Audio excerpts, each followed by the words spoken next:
ছোট দুই ভাই বদরের যুদ্ধে যাওয়ার অনুমতি পেয়ে গেল, কিন্তু হাতে তো কিছু নাই, হাতে তো খেজুরের ডাল। 313 জন সাহাবায়ে কেরামের ভিতরে 8 জনের হাতে তলোয়ার, বাকিদের হাতে ছিল খেজুরের ডাল। এই খেজুরের ডাল নিয়ে তারা বদরের ময়দানে গেলেন। এই বদরের ময়দানে গিয়া দেখেন আবু জাহেল উপরের জায়গা দখল করে নিয়েছে। দুশমনের দল উপরের জায়গা আগেই তারা দখল করে নিয়েছে। উপরে যারা থাকে এরা তো প্লাস পয়েন্ট, এরা যুদ্ধের পজিশনে থাকে, এদের যুদ্ধের পরিস্থিতি অনুকূলে থাকে। উপর থেকে নিচে মারতে সহজ, নিচ থেকে উপরে মারা কঠিন।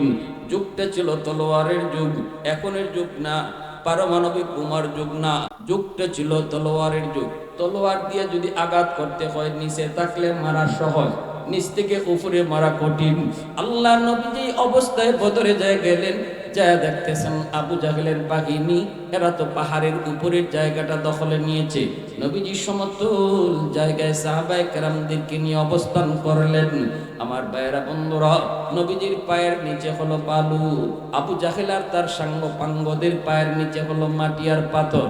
এই দিকে নবীজির অসুবিধা, এই দিকটাতেও মুসলমানরা পিছনে, তাদের প্লাস পয়েন্ট না, তাদের পরিস্থিতিটা বিপরীতে।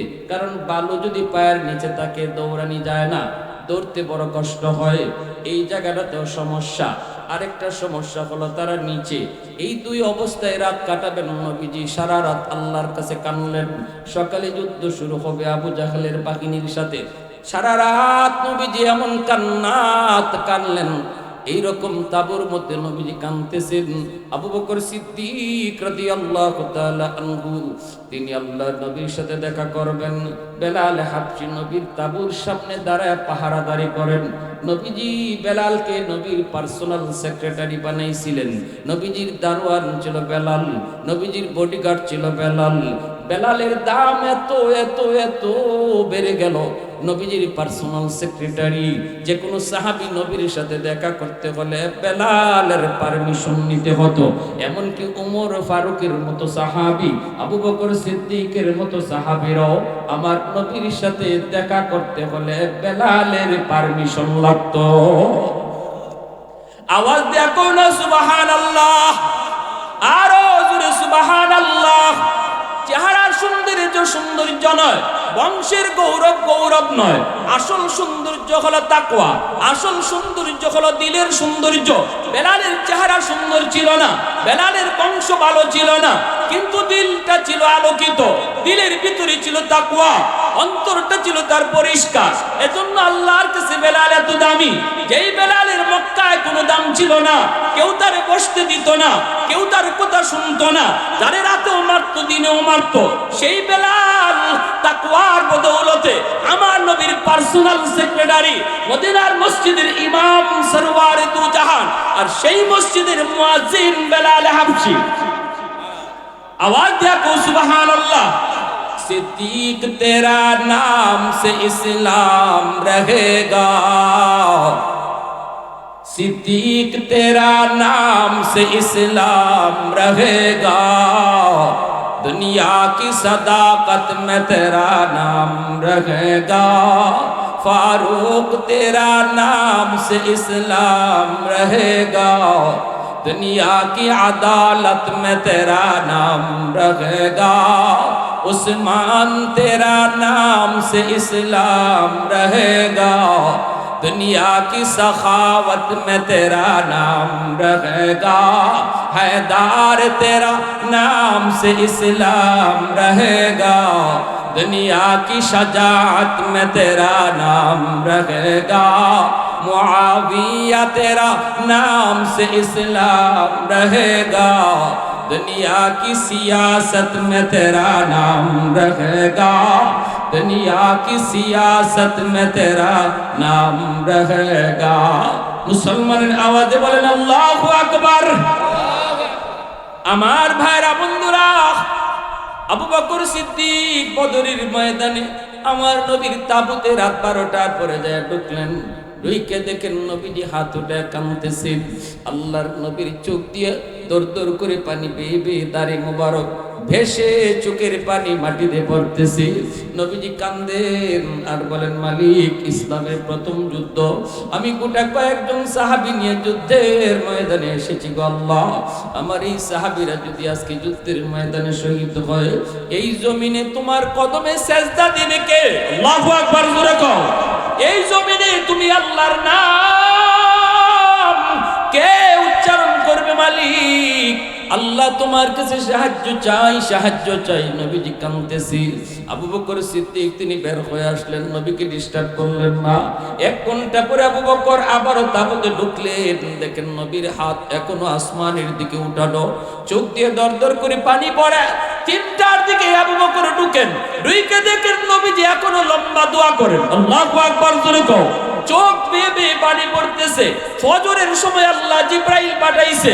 জিব্রাইল পাঠায় কই, বন্ধু টেনশন করো না, আজকে বদরের যুদ্ধে আমি আল্লাহ প্রথম অবস্থায় 1000 ফেরেশতা, দ্বিতীয় অবস্থায় 3000, এরপরে 5000, আমার 5000 স্পেশাল ফেরেশতার বাহিনী বদরে আজকে তোমার সাহাবীর সাথে যুদ্ধ করবে।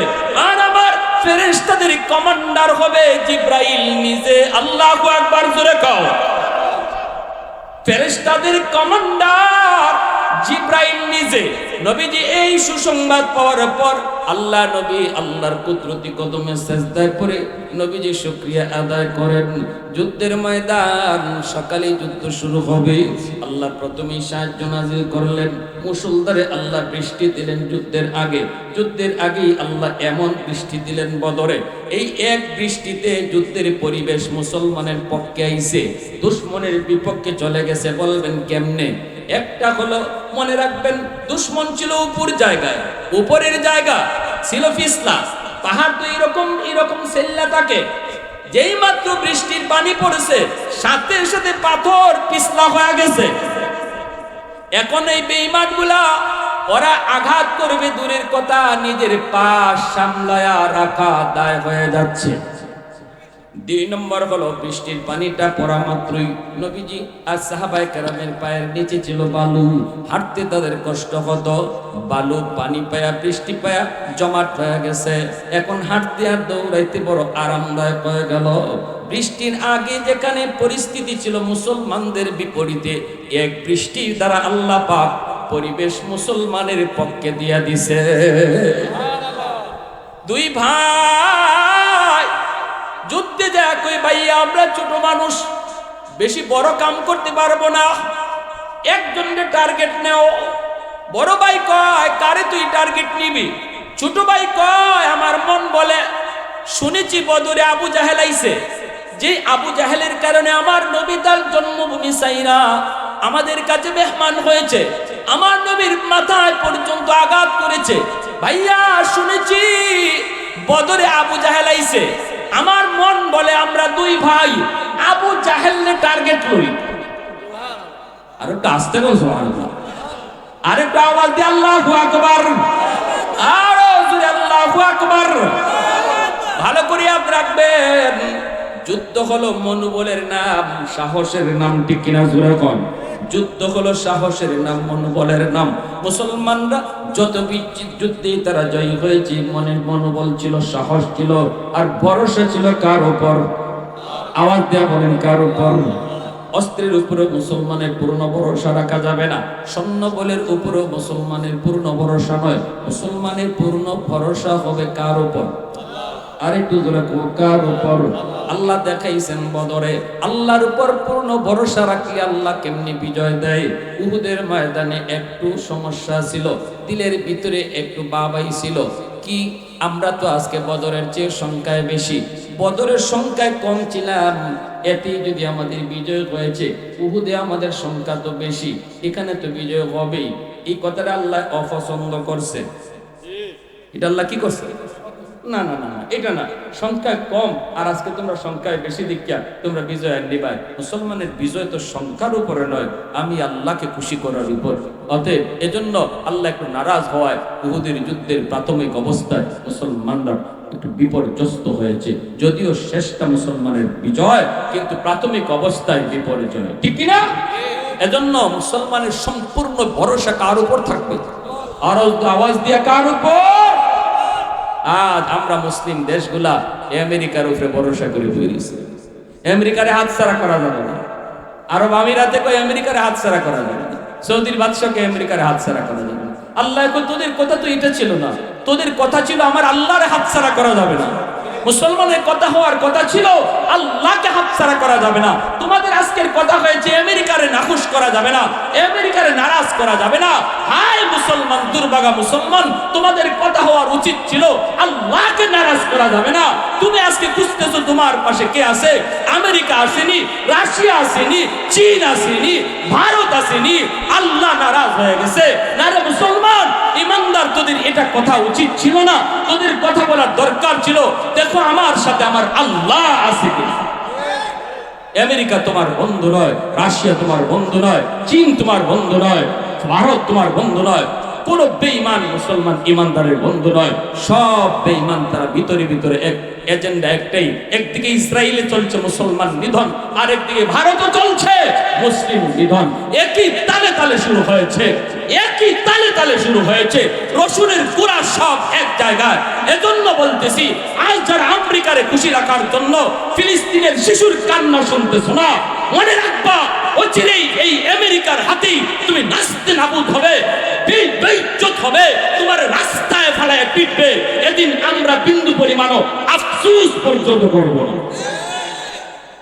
প্যারে হাজিরিন, এজন্য দেখা যায় দুই ভাই যেই মাত্র কইছে ভাই আমরা টার্গেট লই আবু জাহেলরে, তখনই বড় ভাই কয় আমি রাজি আছি।